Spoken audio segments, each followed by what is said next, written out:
Hello and welcome to week 2 of the 11th grade Humanities class on Google Classroom. Thank you for being engaged and submitting your work for our assignment last week. We hope that the feedback you received from Ginny, Mondla, and myself was helpful and that you feel confident with summarizing the main idea of a text now. If you're still confused about anything, please reach out with your questions. This week, we're going to work on a literary analysis skill, identifying and utilizing evidence in a persuasive essay. Let's start with a quick do now that is reviewing quote integration. For the do now, we want you to take a look at the quote integration quiz we've uploaded to the Google Classroom. Tell us which is the best way among the 3 options provided to integrate the quote. When thinking about which of these options is the best, ask yourself this question. Which option integrates the quote while disrupting the writer's sentence flow the least? Is that clear? Another way of phrasing the question is, what option best combines the thought of the writer and the thought of the author of the quote? Pause the video now and go to the Google Classroom page to complete the do now. If you do not have access to the Google Classroom, you can check the links in the description and they will take you to resources that will help you throughout the video. Good job on completing the do now. Hopefully, you chose the second option as the best example of quote integration. Let's quickly look through each of the options. The first option was Neil Ferguson wrote a foreword to Dambisa Moyo's book Dead Aid.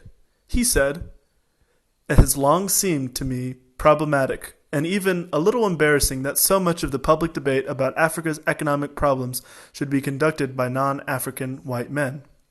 This option does an acceptable job at integrating the quote. However, it doesn't do this in the most seamless or creative way. For example, in option 1, it's unclear where Neil Ferguson says what's in the quote. Did he say it in the foreword to Dead Aid? Or did he say it elsewhere? Just so you know, he said it in the foreword to Moyo's book, but this is not apparent in the way his quote has been integrated. The second option was, Neil Ferguson notes in the foreword to Dead Aid that it has long seemed to me problematic and even a little embarrassing that so much of the public debate about Africa's economic problems should be conducted by non-African white men. As we said, option 2 is the best answer. Why? Well, it succeeds for the very reason option 1 fails. It seamlessly integrates the writer and Ferguson's thoughts. And unlike the first option, it's quite clear that the quote comes from Ferguson's foreword to Dead Aid. The third option was, a man named Neil Ferguson wrote about the author Dambisa Moyo.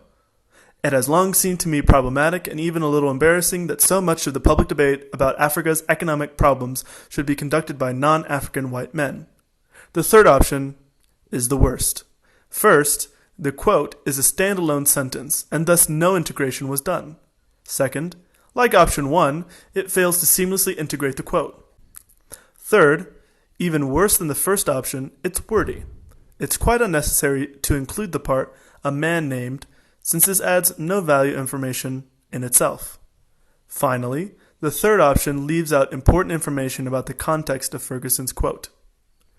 Now that we've brushed up on quote integration, let's pivot to looking at how to identify and utilize evidence from a text in a persuasive essay.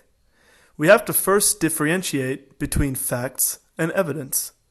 What turns a fact or piece of information into evidence is the connection it has with a larger claim or argument.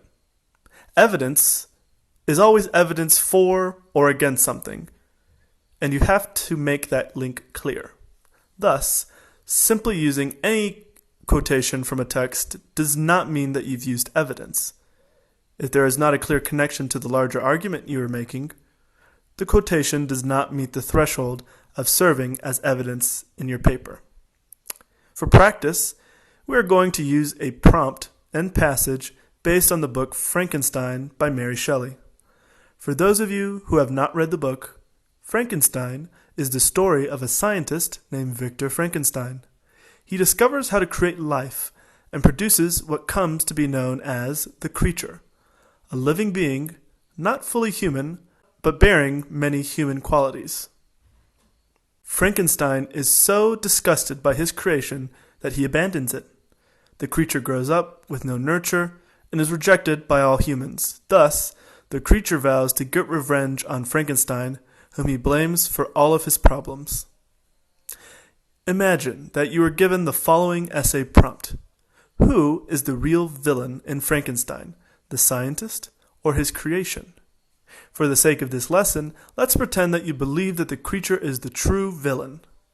Your thesis statement might be, in the story of Frankenstein, the creature is the true villain given that he contributes to the deaths of multiple characters, frames innocent individuals for his crimes, and fails to show any remorse for his actions.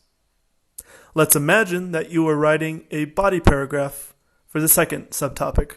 The creature is the true villain, given that he frames innocent individuals for his crimes.